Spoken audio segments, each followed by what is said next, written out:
I'm sure you've heard the news. Tabouli is taking over the salad scene. Let's uncover why. Tabouli is a vibrant, fresh salad that originated in the Middle East. Its roots can be traced back to ancient Levantine cuisine, where it was a beloved dish among the people of the region.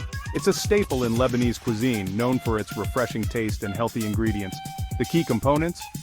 Parsley, bulgur wheat, tomatoes, onions, and a zesty lemon dressing. Simple, right? But the magic lies in the balance of flavors.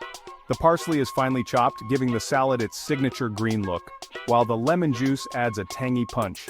Bulgur wheat, a type of whole grain, is soaked to soften it, adding a chewy texture to the salad. Fresh tomatoes are diced, providing a burst of juiciness. Onions add a bit of sharpness, balancing the flavors.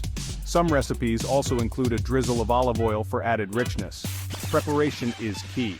The parsley must be chopped very finely to achieve the right texture. Mixing the ingredients thoroughly ensures that every bite is flavorful. Variations? Oh, there are plenty. Some add cucumbers for extra crunch, while others swap bulgur for quinoa for a gluten-free twist. Mint is another popular addition, adding a refreshing note. Different regions have their own takes on tabouli. In Syria, pomegranate seeds are sometimes added for a sweet and tangy flavor. Jordanian versions might use more bulgur, making it heartier. Palestinian tabouli often includes more tomatoes, making it juicier. Tabouli is not just a side dish, it's a celebration on your plate. Perfect for picnics, barbecues, or just a healthy lunch. Trust us, once you try it, you'll be hooked. So, grab your ingredients and get chopping. Your taste buds will thank you. Don't forget to like and subscribe for more delicious discoveries.